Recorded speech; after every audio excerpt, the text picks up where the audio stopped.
Hi, everyone. This is Rob Roy. Welcome to the Elliott Wave Options U.S. market update. As you can tell from the background, I'm not in the Dragon capsule, completing some travel here in New Orleans. Family rite of passage here to attend Mardi Gras each year. Looking forward to that this weekend. So no Chuck Norris hat, and got the beard beads. Looking at the chart up on the screen, as we do each and every week, we show you the stocks that will be featured in this recording. As a quick reminder, if there's a particular stock you're interested in, you can go directly to it using the chapters feature in this recording. All right, let's take a look at the market. A lot going on. As you can see, we are moving to the downside here on the S&P. A couple things to note here. It does at this point appear that the wave 5 is complete. Earlier in the week, off this bounce, we did have the potential of an upward zigzag to go up further into the tap box. Kind of got right to the bottom end of it there on the wave 5 high, but now it seems pretty clear that we are destined to head to the previous floor, just following typical Elliott Wave rules. I actually can show you an intraday chart here, and as a quick reminder, if you haven't gotten a copy of this software, go to it, go to hub.com. You get free Elliott Wave, and you get free live Elliott Wave, so you can see exactly what's going on. There's not a current Elliott Wave pattern there, but it says we need more data. So you can just clear out the chart. I have it set at 377 data points. And then if once you give it enough data, the algorithm kicks in and shows you that currently right now at this moment of the recording, and we are live during the trading day, so this is not the close. Prices could change slightly moving into the close. But we are in the afternoon on Friday. We're in a wave 3. We'll see where things close at the end of the day. Also, talking about the software, the Elliott Wave is free. The intraday Elliott Wave is free. So no matter what kind of time frame you like to trade, in this day and age, people like to trade short term. Speaking of trading, I wanted to mention an opportunity to get my AI alerts. I don't normally do this, but we have a special offer that has a performance guarantee going on right now.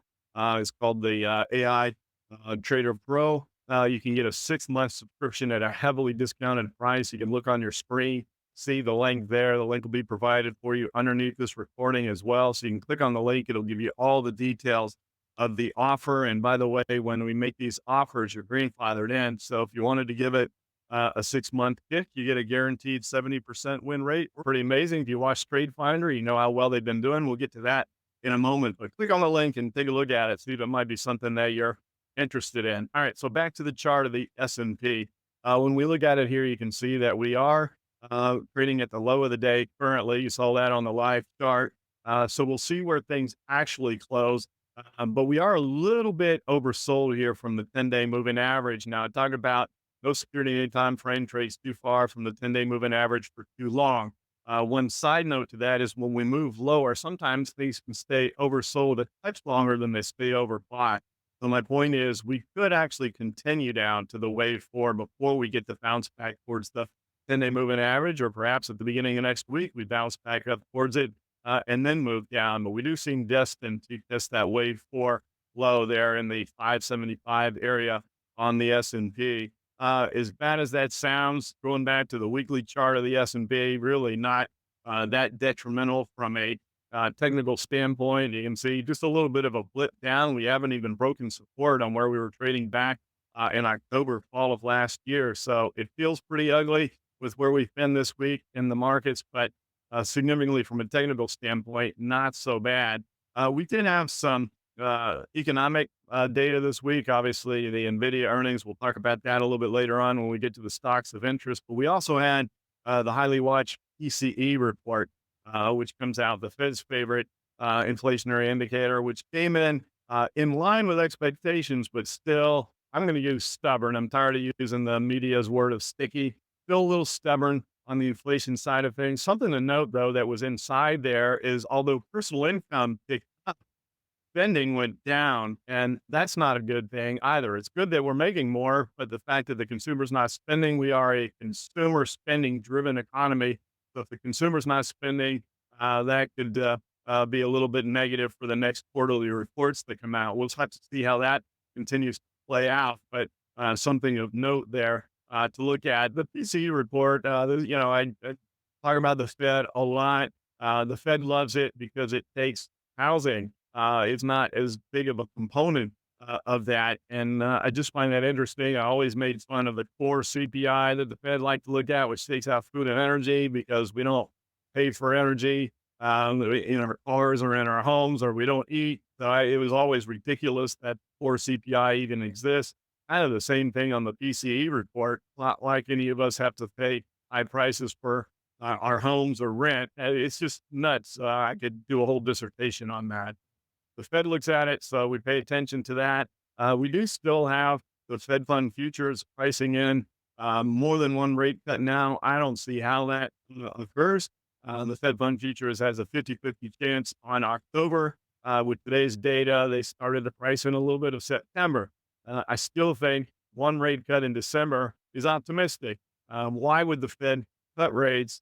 The economy is weakening, yes, so they would want to create stimulus for the economy, but inflation has plateaued, if not ticked back to the upside. Why would they want to cut rates? Just my speculation. All right. So what we looked for here on the market is, again, do we go to the previous four first, then bounce, or do we bounce a little bit first before coming back down to the previous four? Looking at the VIX, we've had a little bit of a spike up in the VIX, so moving a little higher here, increased volatility. The question becomes, and it seems to be at this point, is what was resistance at 17.5 on this trading range that I'd drawn. Is that now support? You can see where 10-day moving average is up there now.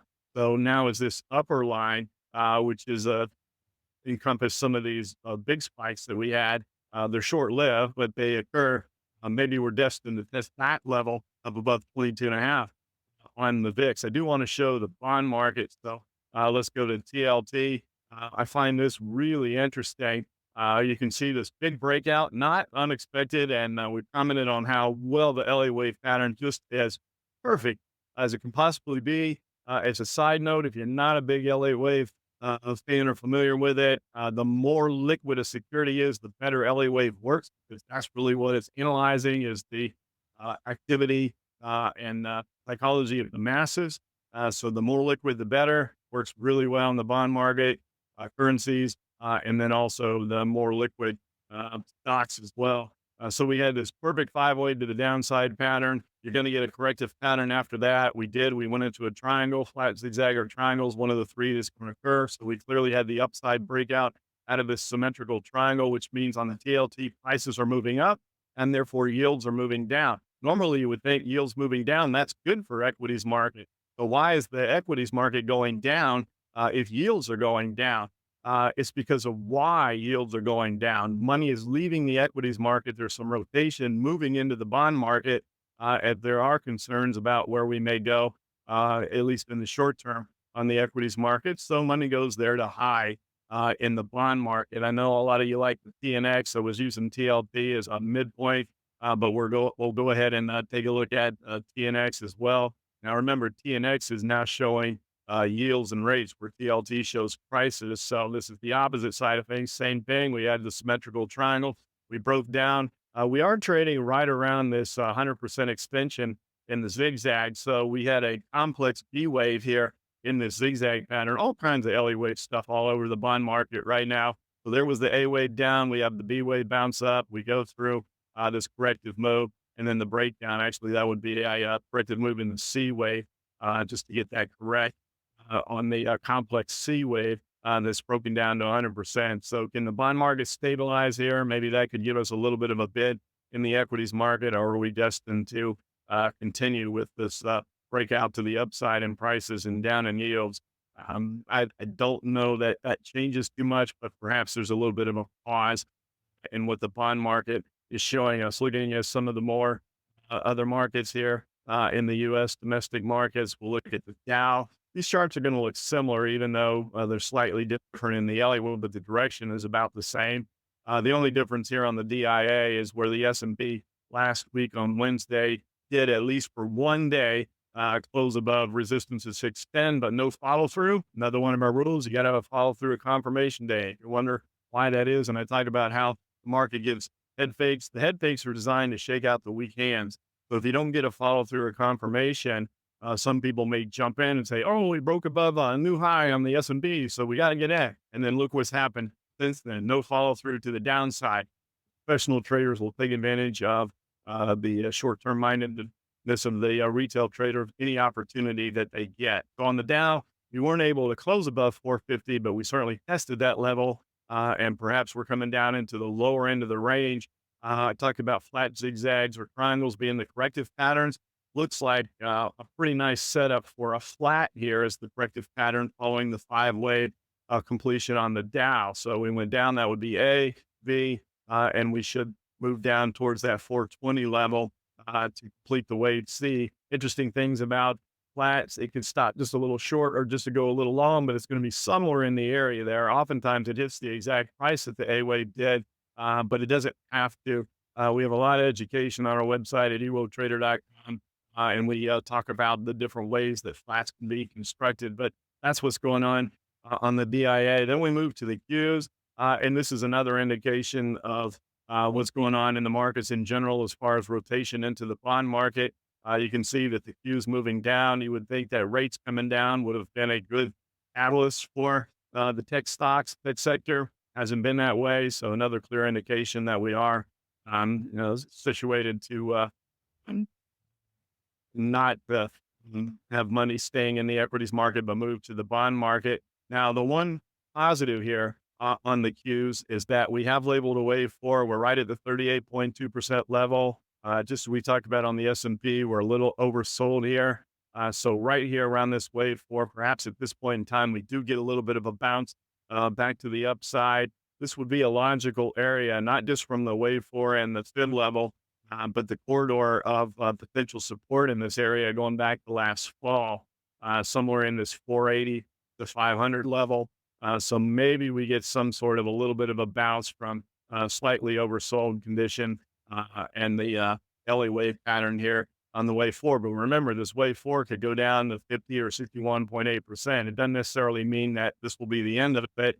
So any bounce still has to be looked at from a suspect standpoint until we close above 510 on the Qs. Look at the IWM. Gosh, the IWM is on its own, and we gave this out. If you've been watching Trade Finder, and I want to invite you to join, if you haven't, you can look at the link for Trade Finder on your screen. We do it every week on Tuesdays at 1 p.m. Eastern time. It's during market hours. We look at the markets, we look for trade ideas, and we have a live Q&A. And we've had a home run month on the trade ideas from Trade Finder. So far, every single one of the ideas that we've come out in Trade Finder has been a nice winner. So just a stellar month on those ideas. This past Tuesday, we gave out the IWM moving to the downside. So if you haven't joined Trade Finder, click on the link, join us. Again, it's free. Love to have you join us on Tuesday. Great community, lots of good questions, and you guys can chat back and forth. And that's the whole idea, is the community aspect of it. So we'll see if we can complete February with a perfect month on the trade ideas. And so we're looking for the IWM to go lower, and you can see we're already there. So we've already moved lower than where we were on Tuesday. This wave 5 is now in the tap box. I do think that we're destined to move down to 205 here. That was the support level when we had the trading range between 205 and 225. We're not quite as oversold on the IWM as some of the other markets.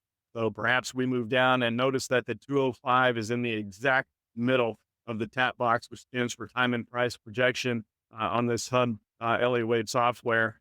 So whether or not we bounce at the beginning of the week or not, I do think we're destined to see 205 on the IWM. So pretty interesting things there. Let's go ahead and move into energy. We'll look at the UNG. We had this nice move to the upside here. I've been talking about natural gas and the interesting fact that we've had a bounce as we're moving towards the end of winter with the market looking ahead. Why would we get this bounce now? Well, a lot of the data centers that are being built, Tesla built that one in record time, are going to be powered by natural gas. So let's put a little bit of a bid underneath it. So we had this big wave 5. Now the question is, can we hold this previous wave 3 high on natural gas? We are breaking below the 10-day moving average today, but we still can hold this trend line right at the top of the wave 3 if we're going to get a further bounce to the upside in natural gas. But All we're doing at this point in time is going through a little bit of a corrective phase from a pretty vertical move, gaps up, separation from the 10-day moving average. All the rules that I talk about are all being corrected at this point in time. So if we break below 20 on natural gas, then we have to look at the Elliott Wave pattern of a wave 5 being complete at 91%, which it may be, and a movement back down to the previous wave 4. So can we extend this wave 5? We're going to have to bounce pretty soon. If not, we're going to see a test of that move down to the previous wave 4. Looking at oil, the USO is just performing exactly as I've been talked about in this big trading range. On USO, we got a little bit. I've already given them plenty of dissertation on the fact we got a little bit higher on USO than I thought we would. I thought we'd be in this trading range, but we're back in that trading range. We're coming back to test the point of the triangle. That's what happens when you have a triangle breakout. You're going to come back and test it. You don't know exactly when. Just like with gaps, they're going to get filled, but you don't know exactly when the gap's going to get filled. So we're back in that area of testing the point of the breakout. I still think we stay in this big trading range in oil, whether we bounce up or move down to the lower end. I've gone through the dynamics, so I'm not going to repeat them here. Go back and look at the past recordings if you want a further dissertation on my viewpoint, for whatever that's worth, on oil staying in a trading range. Moving to the metals, gold GLD had a big move to the upside, and now we're correcting it. So we had a really nice strong wave 3. It's interesting that gold and silver have different Elliott wave patterns, but are forecasted at the current point to move in a similar fashion, which is down. So you can see this movement to the downside here in GLD. So we're creating the wave 4. We'll just have to wait and see where that wave 4 ends and starts back up in the wave 5 potentially. But for now, you just kind of watch gold. Very difficult to figure out where that wave 4 may show up. So as I mentioned in silver, SLV, we actually have a 5-wave to the downside pattern. So where we're in a 5-wave to the upside pattern on GLD, but a 5-wave to the downside pattern on SLV, you might be thinking, well, how can gold and silver have completely different Elliott wave patterns? Well, they can. They'll eventually get back in concert together, but for now, they're both showing potential for lower moves. So continuing down in GLD to create the wave 4, and on SLV, continuing to move down into the wave 5. We'll see how silver handles when we get down to 27. It'll be the same thing. We had this descending triangle that broke to the upside. You've heard me say a million times, a descending triangle does not mean a downside breakout. Any triangle can break either direction, and once they've broken out, you come back to the point of the breakout. So it does seem like SLV wants to at least come down to 27. That's the point of the breakout. That'll be right at the top of the tab box. Do we move lower from there or not? We'll just have to wait and see. But 27 will act as support on SLV once we get there. But you can see that we're a little bit down from the 10-day moving average, but not significantly oversold whatsoever on SLV. So that gives energy. And the metals, we had to move into crypto world, which been a rough time for Bitcoin. It all started with the news that there was hacking and some Bitcoin was stolen. And that kind of broke us out of this real tight trading range between 95,000 and 100,000. And we've just continued down from there. We are at this point in time trading at the high end. I know it trades 24/7, but it also has a rollover date. So that when you have end of day programs like what we're showing here, you get an end of day print. But right now, the live quote is Bitcoin has bounced a little bit. You can see the wave 4 came down to 50%. Is that going to be it? Are we going to hold there? We have some decent numbers out of Mira, some other crypto minded things, but a pretty significant break to the downside out of this tight trading range. I was looking to see if we could hold this 87.5 level. We didn't, and we came down. Now the problem when you're looking at Bitcoin, if we condense the chart in a bit, is this move that occurred post-election night was really vertical from the 70,000 area. And it does seem that we're destined to come down and test that level, but we're awfully close to it. You could draw a line, and sometimes these lines are very clear as to where support and resistance is. Sometimes you could have a little bit of leeway here. Is that little consolidation there that we're close to on the low of the day today enough, or do we need to come all the way down to this area of 70,000? But we're in an area now where a little oversold from the 10-day moving average, where maybe we get a little bit of a bounce out of Bitcoin. This has been a pretty vertical breakout to the downside.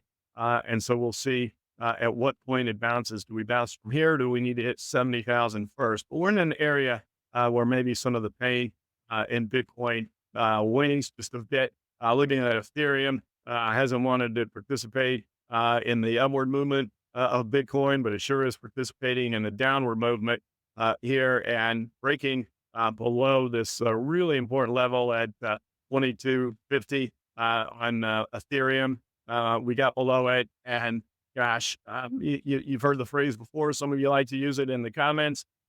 This is a Katie bar the door event if we can't hold here, because when we go back and look at the chart of Ethereum, you can see for how long this area, we got to go back into 2023 before we've been below this level. So we need to stay above 2250 on Ethereum. So a bounce and close above there would be important. Otherwise, we're probably headed lower.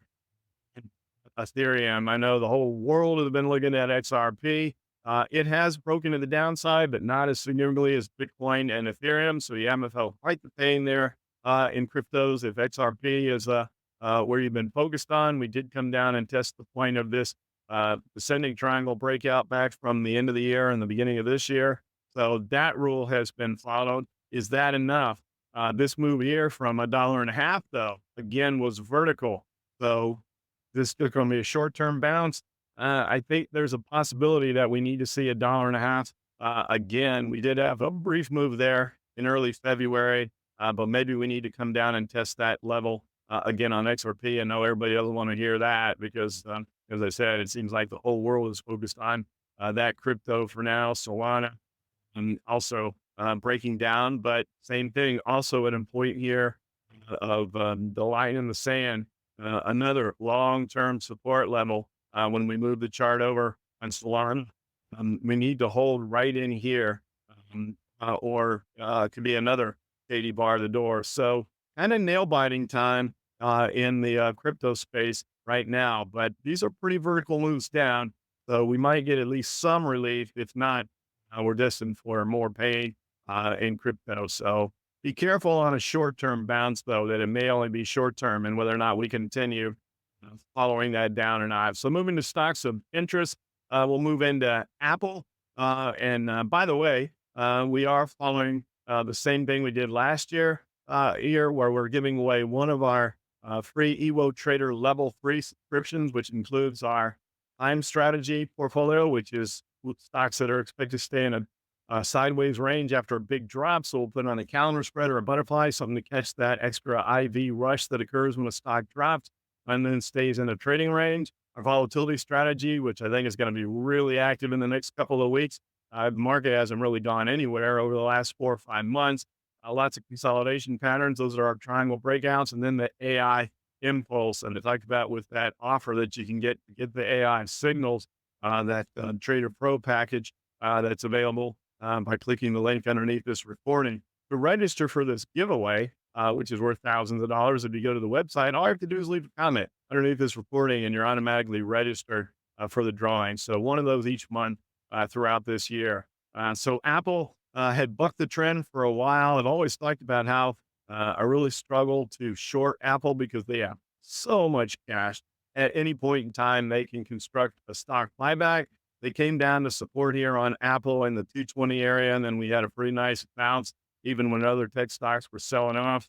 And you have to wonder, was that some buying from Apple, accumulating shares? But we are starting to move back down. We broke in the 50-day moving average today. Wanted to see that hold if you're long Apple. So maybe we're coming back down to 230. There is a corridor here between 220 and 230.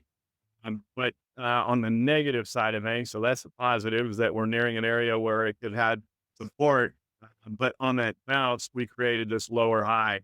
So that's a little concerning. And then SMCI, they were able to file their 10K report on time. So they aren't in danger of delisting anymore. That gave a really nice bid into SMCI. But as you can see, it was short-lived. Another one of those rules. What goes vertically up, oftentimes comes vertically back down. And that's what happened with SMCI. So perhaps some short covering there. in the fact that they did come through. If they hadn't, then gosh, there would have been more to the downside. Maybe people were betting on that, but we're now back down. Let's see if we can hold this 50-day moving average. Maybe that's enough of a correction. We're back below the 10-day moving average. So vertical move too far from the 10-day moving average. We came back down. We corrected that part of the stuff. Can we hold the 50-day moving average? That's what we'll take a look at. And SMCI. Let's take a look at Tesla. I mean, the whole world seems to be talking about this, and people upset with Elon, with his involvement with the administration, et cetera. You've read about liberals in California that are not renewing their Tesla leases because they're upset about it.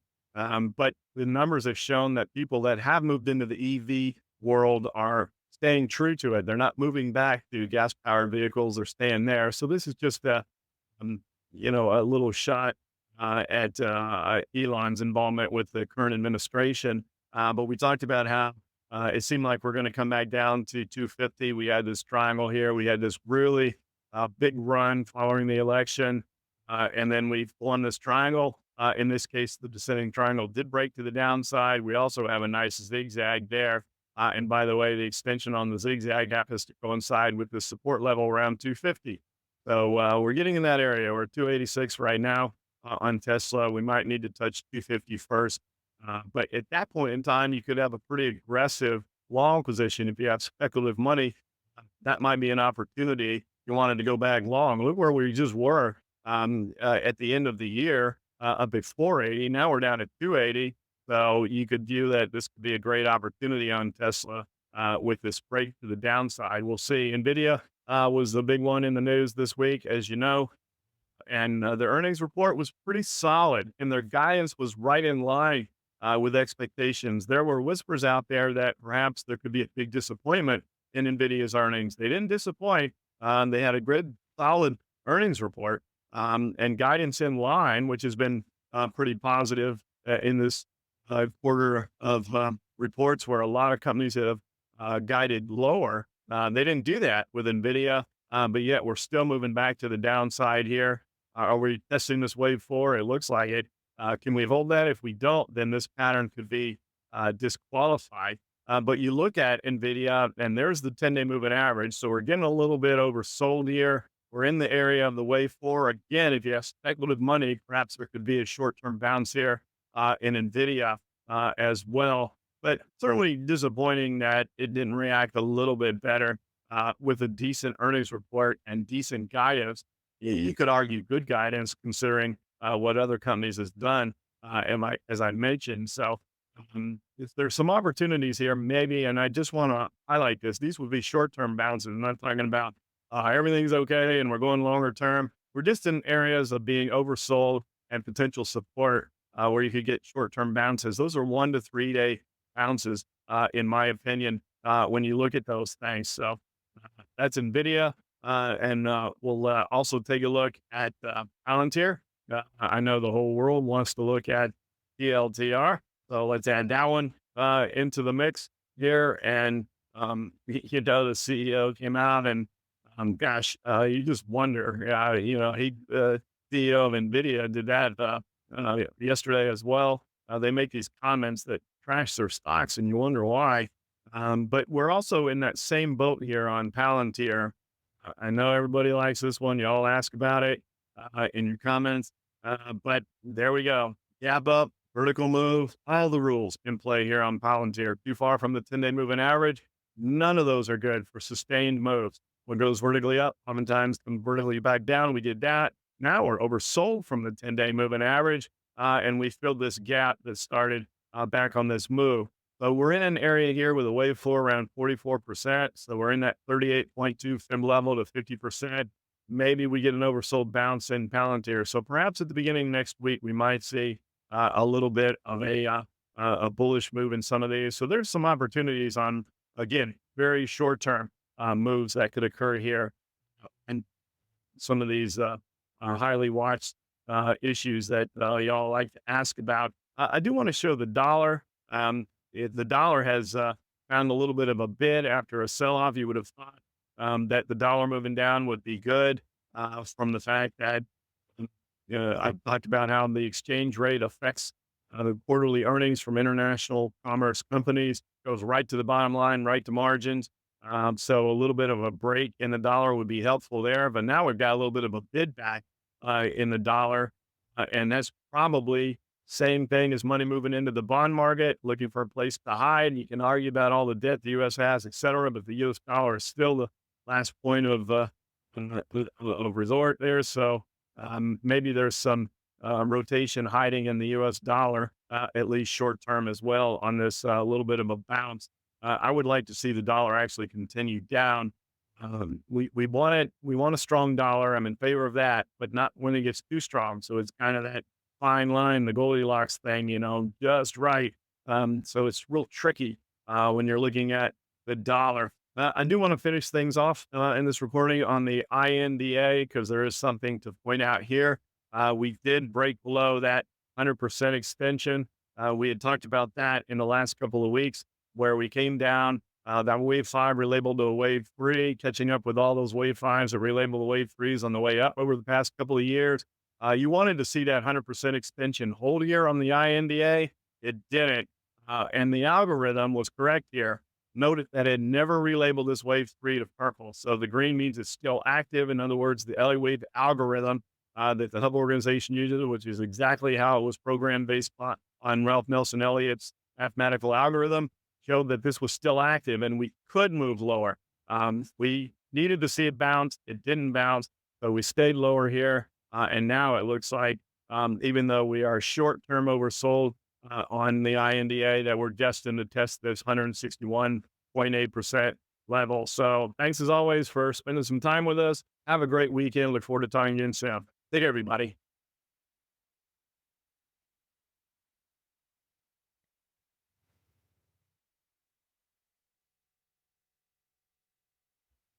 If you like these recordings, I'd like to invite you to join our new Trade Finder Live, where each and every week we do a live webinar where we talk about the market, but we also go a little more in depth into the technical analysis system that we utilize to forecast where the market's likely going to go, and also to identify trading opportunities. Get your free subscription today. Take care, everybody.